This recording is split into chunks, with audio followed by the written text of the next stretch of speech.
வணக்கம், இது உங்கள் தினக்கதிர். புதன்கிழமை எதிர்க்கட்சியான அதிமுக 3 மாநில அமைச்சர்களுக்கு எதிரான நம்பிக்கையில்லா தீர்மானம் குறித்து விவாதிக்க சபாநாயகர் அப்பாவு மறுத்ததற்கு எதிர்ப்பு தெரிவித்து சட்டமன்றத்தில் இருந்து வெளிநடப்பு செய்தது.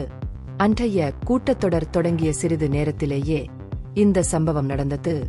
அதிமுக தலைவர் எடப்பாடி கே. பழனிசாமி சபாநாயகரை இந்த தீர்மானத்தை நிறைவேற்ற வலியுறுத்தினார்.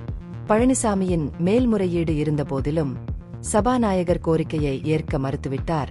இதனால் அதிமுக உறுப்பினர்கள் சபையை விட்டு வெளியேறினர். அமைச்சர்கள் கே. என். நேரு, கே. பொன்முடி மற்றும் வி. செந்தில் பாலாஜி ஆகியோரை குறிவைத்து இந்த தீர்மானம் கொண்டுவரப்பட்டது. அதிமுக அவர்களின் நடத்தை குறித்து முறையான விவாதம் நடத்த வேண்டும் என்று கோரியது. சட்டசபைக்கு வெளியே ஊடகங்களிடம் பேசிய பழனிசாமி சபாநாயகரின் முடிவை விமர்சித்தார். மேலும் இது எதிர்க்கட்சிகளின் குரலை அடக்குவதற்கான வேண்டுமென்றே செய்யப்பட்ட முயற்சி என்றும் கூறினார். நம்பிக்கையில்லா தீர்மானம் மூலம் கவலைகளை எழுப்ப கட்சிக்கு முழு உரிமை உண்டு. அமைச்சர் பொன்முடி இந்துக்களின் மத உணர்வுகளை புண்படுத்தும் வகையில் அறிக்கைகளை வெளியிட்டு வருவதாகவும் அமைச்சரின் சமீபத்திய கருத்துக்கள் பெண்களை புண்படுத்துவதாகவும் பழனிசாமி குற்றம் சாட்டினார்.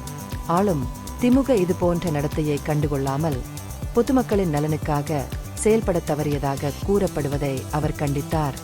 மேலும் அமைச்சர்கள் கே. என். நேரு மற்றும் வி. செந்தில் பாலாஜி மீதான அமலாக்கத்துறையின் சமீபத்திய சோதனைகள் குறித்து விவாதிக்க வேண்டியதன் அவசியத்தை அதிமுக தலைவர் எடுத்துரைத்தார். இந்த தீர்மானம் வெறும் கருத்துக்கள் அல்லது உணர்வுகளை பற்றியது மட்டுமல்ல, சட்டமன்றத்தின் கவனத்திற்கு தகுதியான ஊழல் குற்றச்சாட்டுகள் பற்றியது என்றும் அவர் கூறினார்.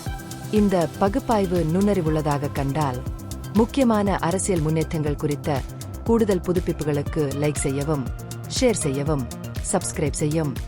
இது உங்கள் தினக்கதிர். நன்றி.